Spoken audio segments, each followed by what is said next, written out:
Quebra de tabu. Depois de 7 tentativas frustrantes, o Fluminense finalmente voltou a vencer no estádio Newton Santos com grama sintética. Um 1-0 no clássico contra o Botafogo, que vale muito mais que 3 pontos. Vale a paz de espírito, a vaga nas quartas do Campeonato Carioca e o encaminhamento do título da Taça Guanabara. Vamos destrinchar cada detalhe dessa vitória muito importante no vídeo de hoje. Para a gente entender o tamanho dessa vitória, além de ter sido uma classificação, obviamente uma vitória em cima de um rival regional ali do Fluminense, a gente precisa voltar no tempo, porque desde 2023, quando o Botafogo colocou o gramado sintético no Newton Santos, o Fluminense entrou no Engenhão 7 vezes para clássicos e sabe o resultado? 7 derrotas. 5 para o Botafogo e 2 para o Vasco da Gama.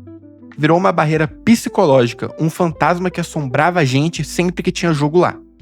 O Zubeldia soube lidar com essa pressão e sabia que tinha um brasileirão importante contra o Bahia na quinta. Então ele poupou, escalou um time misto com Martinelli, Bernal Lima, Santi Moreno e Canóbio, e o primeiro tempo foi o que a gente esperava, truncado, com chuva, pouca criação e um jogo mais de contenção. E claro, faz sentido aqui pontuar que o Botafogo também entrava com time misto. Então, além da chuva, que claramente dificultou a partida, teve parada técnica, o time volta com outra energia, depois de já ter aquecido e ter que aquecer de novo. Então, o primeiro tempo foi mais truncado, assim, não teve mais finalização do Flu, se eu não me engano. Acho que o Fluminense finalizou 2 vezes, o Botafogo não levou perigo em nenhum momento. Então, assim, tava um jogo bem feio mesmo, de pouca criação. E muitos erros também de jogador do Fluminense, mas isso a gente vai chegar lá na hora da avaliação individual. A grande sacada mesmo foi no começo do segundo tempo. No começo não, né? Foi no segundo tempo. Eu quis dizer começando o segundo tempo, né? Saiu só começo, parece que foi algo no início do jogo, mas não foi isso. Como eu tava falando, a grande sacada foi no segundo tempo, quando o Botafogo colocou os titulares para buscar o jogo.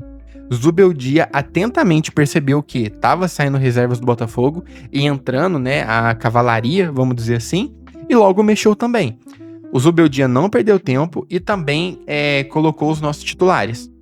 E quem era a nossa cavalaria?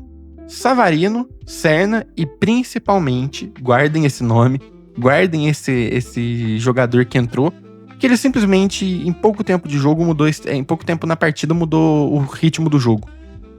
Luciano Acosta, vulgo Lúcio Acosta.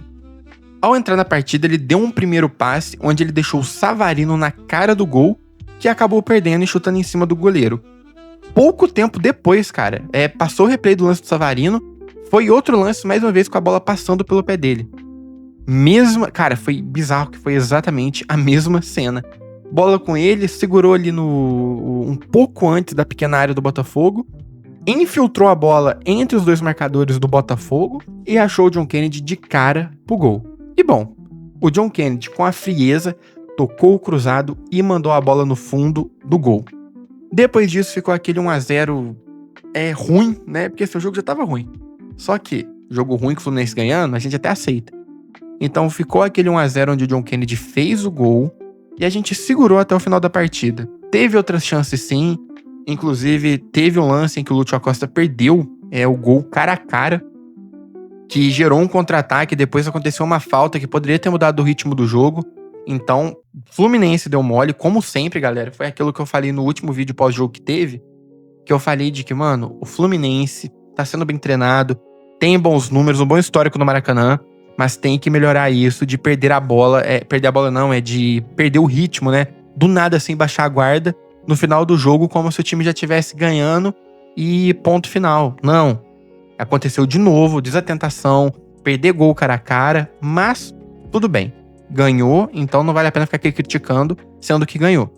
Então, dito tudo isso, terminou o jogo, fim do tabu e mais um fantasma do tabu foi exorcizado. Vitória de estratégia, de paciência e de qualidade na hora certa. Agora, assim, teve muitas desqualidades sim, muitos erros, que a gente vai entrar nesse momento. Que obviamente a gente vai começar pelos melhores da partida, né? E não tem como não começar por ele. John Kennedy, cara. Nota 8 pra mim, tá? Porque ele foi o cara ali do momento, autor do gol decisivo. E antes mesmo do gol, ele foi muito mais que isso, né? De só ter feito o gol e sumiu. Não, ele fez pivô, pressionou a saída de bola, ajudou na marcação, deu passes infiltrados muito bem. Inclusive, ele fez um pro Santi Moreno, que, enfim, vou chegar nele, mas não acabou aproveitando. Então, o John Kennedy tem evoluído a cada partida, mostrando maturidade e finalmente se tornando um líder que a gente sempre imaginou que ele ia se tornar. Liderando o ataque que eu falo, tá? A gente imaginou que ele seria na aposentadoria do Germancano, mas ele acabou decaindo de nível, foi emprestado, voltou, e até agora são 5 jogos, 3 gols e 1 pré-assistência, que foi aquele pivô que ele fez, tocando a bola pro René, que chutou chutou de trivela, e foi o gol do Nonato naquela partida contra o Grêmio. Então, bom, excelente começo de ano pro John Kennedy, tá? E agora é torcer pra ele manter esse alto nível e seguir sendo dono da camisa 9, né, simbólica ali, e dono da centroavância do Fluminense. Boa partida do John Kennedy, nota 8 pra mim. Luciano Acosta, nota 7, né, pessoal, padrão. E por que nota 7? Cara, ele tem a classe que resolve. Entrou no segundo tempo e com uma única jogada deu assistência do gol. Pronto, ele entrou, deixou 2 vezes o companheiro na cara do gol, e uma acabou sendo gol, graças a Deus. Fora ele quase ter marcado o segundo gol numa cara a cara com o goleiro. Então, porra, Marcos, um cara que entra em campo e, em poucos minutos, deixa 2 companheiros na cara do gol, onde um saiu o gol e contabilizou uma assistência pra ele, e ainda finalizou cara a cara com o goleiro. Por que a nota 7? Porque, pessoal, o gol, na minha opinião, tá, que ele perdeu estando cara a cara com o goleiro. Não foi mérito do goleiro pra mim. A Costa bateu muito mal, podia ter cavado, limpado, segurado, cara, podia ter feito tudo. E acabou errando. Foi mais demérito dele do que mérito do goleiro, na minha opinião. E esse erro gerou um contra-ataque rápido do Botafogo, onde existiu uma falta que poderia ter mudado a história da partida. 1-0 tranquilo ia virar 1-1 e a gente tá agora num pós-jogo puto da vida. Então, nota 7, porque ele resolveu o jogo, mas entrou naquela mesmice de sempre, do jogo tá acabando, todo mundo tranquilinho, coçando o saco, como se não tivesse uma partida pra resolver ainda. Então nota 7 tá bom, vamos ser honesto aqui, saber elogiar e saber criticar. Porque se eu ficar paparicando ele, aí quando a gente critica Everaldo, Freitas, fica até injusto, né? Então nota 7 pra Costa tá de bom tamanho. Savarino, cara, Savarino eu dei ali um 6,5, não sei se vocês concordam comigo, né? Pode deixar aqui nos comentários. Mas cara, assim, foi uma boa primeira impressão, né, com ele tendo mais tempo em campo. Ele entrou com vontade, chutou com perigo, né, e acabou parando o goleiro do Botafogo.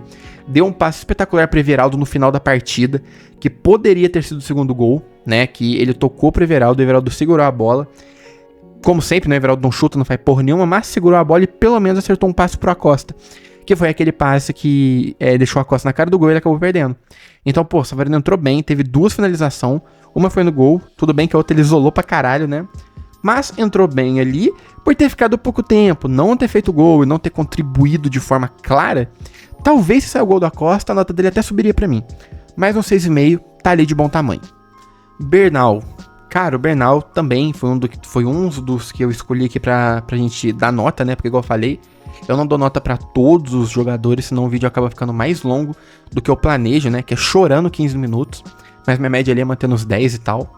Mas, cara, o Bernal pra mim foi assim, cara, fortaleza ali no meio campo, sabe? Organizou, desarmou, disputou todas e ganhou quase todas as bolas aéreas. E quando eu falo quase, quer ver? Eu vou pesquisar agora, ó, em tempo real pra vocês. Aguardem.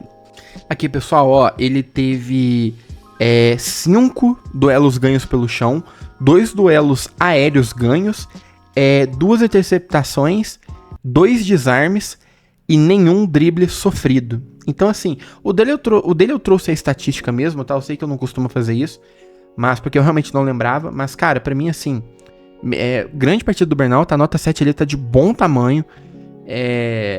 Tem me surpreendido positivamente. Eu sempre acreditei no Bernal, mas a gente ficava naquela irregularidade dele de, porra, cara, o Bernal a gente não sabia definir. Porque tinha jogo que ele entrava muito bem, jogo que ele entrava fazendo merda. Então, surpresa positiva do Bernal no Fluminense, tá? Cara, uma das poucas coisas que a gente tem deficiência no meio campo é no meio campo não, no time que eu falo, é no meio campo, porque assim, cara, lógico, tirando Otávio, Lima, essas barangas aí, cara, olha o nosso meio campo, tem Hércules, Martinelli, até mesmo o Nonato, vou pôr o Nonato aqui na lista, que não é bagre, mas também não é bom, é aquela água de salsicha que eu falei, Martinelli, Hércules, Bernal, então assim, cara, Savarino, se a gente for colocar, Lúcio, entendeu? Então, pô, o nosso meio campo hoje é muito bom, e hoje quem entrar a gente não tem o que falar, sabe? Mas, como entrou o Bernal, surpresa muito positiva, nota 7 pra ele. E trazendo aqui o nosso membro da zaga, tá? Eu escolhi o Ignacio, nota 6,5 pra ele. Cara, segurou a defesa com firmeza, foi seguro, não deu espaço e mostrou que, bom, tem mostrado pelo menos, que pode ser opção confiável, tá? Ele saiu muitas vezes fora da área, tá? Pra tentar sair jogando. Não tô falando que é igual, pelo amor de Deus, mas me lembrou o Nino, né? Quando o Nino saía correndo assim e sofreu uma falta no meio de campo e gerava um espaço bom pra gente. O Ignacio fez bastante isso hoje, cara. Não perdia a bola e quando ele perdia foi porque sofreu uma falta. Então, boa partida do Ignacio, nota 6,5 ali, tá de bom tamanho, tá? Infelizmente vai ficar só na nossa memória uma partida dele com o James. Realmente queria muito ver essa dupla aí. Mas no panelanense a gente sabe que isso nunca vai acontecer, né? Bom, tem saído do Everaldo, o John Kennedy até então é o titular, pegou a vaga do Everaldo, isso é muito bom positivamente. Mas porque a torcida tá vaiando, tá? Se a torcida tivesse quietinha, era pra gente tá vendo o Everaldo aí até hoje. Mas, vamos ver aí, né? Até então, Ignacio pra mim muito boa partida. E eu sei, pessoal, teve muitos outros nomes, como o Guga, que fez uma puta partida também. O Martinelli. Igual eu falei, eu vou escolher alguns. Porque o Martinelli, porra, a gente sabe que o Martinelli fez uma boa partida, entende?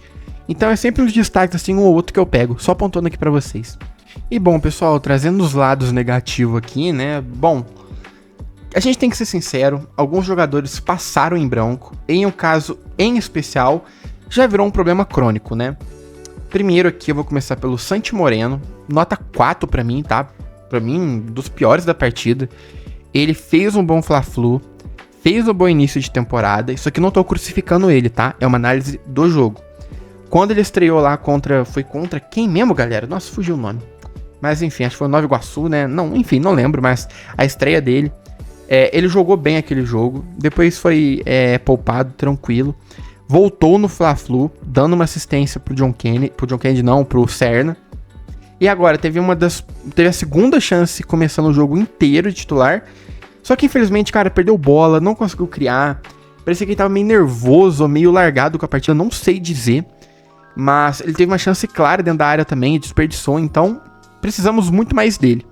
Não foi um jogador barato, ele gostando ou não, ele veio para ser o substituto do Arias.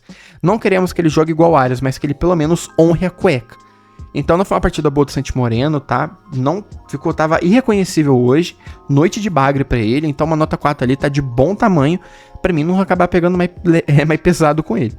Canóbio, nota 5 também, porque, cara, o Canóbio, galera, é mais daquilo.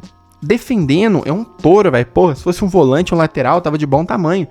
Mas o cara é atacante, velho, então, tipo assim, beleza. Mas a partida normal do Canóbio, que ele marca bem pra caramba, mas e no ataque? Cara, eu acho que o Canóbio, nesse jogo de hoje aí, ele de verdade, ele fez isso umas 5 vezes, que é pegar a bola, sair correndo olhando pro chão, limpa o zagueiro ou o lateral e chutar a bola no pé do zagueiro. Tipo assim, quando ele vai tentar cruzar, ele não consegue cruzar, porque a bola para no defensor. Então assim, nota 5 pro Canóbio. Tem começado aí a me irritar também. Ele já perdeu o pênalti aí no início da temporada. Perdeu o gol cara a cara. Agora isso aí. Então tá foda pra ele, cara. Tá foda. E que ele melhore nisso aí. Porque defensivamente nada a reclamar pra um ponta. Mas, e aí, irmão? Você é atacante. E a porra do gol e o chute? Tem que melhorar isso aí. E o Lima, mano. A gente mal ouviu o nome do Lima na partida. Goste ou não, tá? O Fluminense entrou com 3 volantes, velho. Mas, por algum motivo, a desgraça da diretoria e a comissão técnica vê o Lima como um meio armador, né? Quantas vezes a gente já não viu o Lima entrando pra ser o ganso da partida e fazer o que o Ganso fazia. Agora era pra ele entrar pra fazer o que o Acosta faria, ou tentar, né? Mas não conseguiu. Então ele foi substituído, entrou o Lúcio, que obviamente, né, foi o Lúcio Acosta na partida. Mas enquanto tava o Lima fazendo o papel dele, não conseguiu fazer uma jogada de criação sequer. Muito mal Lima. Teve um chute também dele horrível, mandou a bola lá na casa do caralho. Então, partida muito má, péssima do Lima. E bom, pessoal, trazendo esse assunto aqui que eu sei que vocês podem estar pensando, caralho, de novo falar desse cara, ele nem tem entrado mais assim, com frequência igual ano passado. Pessoal, eu sei, não é uma crítica, tá? Acreditem se quiser. é uma reflexão que eu vou trazer aqui, que o Roger Flores me fisgou assim na transmissão. Cara, o Everaldo, ele entrou nos minutos finais e a simples menção do nome dele no telão do lado do estádio do Botafogo, nas redes sociais, já gera desconforto. O Everaldo, ele entra em campo, ele é vaiado, ele sai de campo vaiado, ele é vaiado não, né? Ele é criticado na rede social, vão no privado dele criticar, não tem mais clima pra ele no Fluminense. E aí entra o que eu falei. Roger Flores questionou por que essa insistência no Everaldo. A situação, galera, já se deteriorou desde o ano passado. E o Roger falou o seguinte, que não faz sentido continuar expondo um jogador que não corresponde e que só gera desconfiança na torcida. E eu concordo em grau, número e gênero com ele. Cara, por que o Everaldo tá entrando? Sabe, saiu a notícia aí que ele tá negociando com o Atlético Paranaense, provavelmente vai deixar o Fluminense. Então por que tá insistindo no Everaldo? Só pra fazer isso aí? Pra ele entrar vaiado, pressionado, cagado, o que for? Então assim, cara, não faz sentido mesmo. Não sei se estão fazendo isso pra peitar o torcedor ou qual foi o motivo, mas eles só estão passando vergonha, porque tá expondo um jogador que não corresponde, que igual eu falei, só gera ódio na torcida. Então a diretoria precisa ter coragem de resolver a situação. E o que é resolver? Vende, não põe mais pra jogar, afasta, foda-se. Se aparecer uma proposta, por menor que seja, tem que vender. Não dá mais pra conviver com essa situação. E eu concordo aí, nunca pensei que eu diria isso, mas concordo com o Roger Flores. Excelente reflexão e análise que ele trouxe. O Everaldo só entra pra ser vaiado e humilhado. É basicamente isso. E que a diretoria abre o olho, que o Zubeldia abre o olho e fale, cara, realmente não dá mais. Só tô desgastando, queimando o cara, expondo ele ao ridículo. Porque imagina você toda vez que entrar ser vaiado, cara. Você já entra cagado, pressionado, se sentindo humilhado. Então, não tem como. Não tem como mesmo. Porque o Everaldo tá no nível a ponto dele fazer gol e ser vaiado. Que foi o que aconteceu aí no último jogo lá que ele entrou. Então é foda. Então bom, pessoal, vou ficando por aqui. Essa vitória aí do Fluminense garante a vaga nas quartas de finais do Carioca e deixa o título da Taça Guanabara muito perto. Mas não tem tempo para descanso, tá? O foco agora muda totalmente na quinta-feira, às 7 horas, onde o Fluminense vai enfrentar o Bahia na Arena Fonte Nova. Será o primeiro grande teste fora de casa no âmbito nacional, né?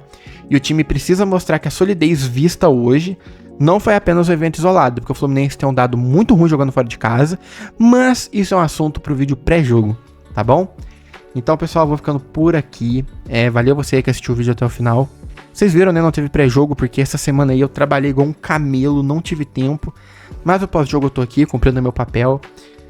Você do YouTube aí, por favor, né? Curte, comenta, compartilha.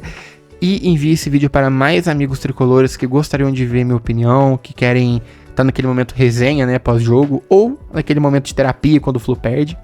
Nosso canal é muito bem-vindo para você. E você do TikTok, curte, compartilha. Compartilha não, né? Republica, porque no TikTok tem como republicar, que é muito mais prático. Já alcança aí seus amigos de rede social sem você ter que ficar enviando pra eles no privado. Comenta, claro, e deixe seus comentários. Muito obrigado a você que assistiu até aqui. Vejo vocês no próximo vídeo e obrigado pelo carinho e comprometimento de sempre com o canal. Vocês são foda. Valeu!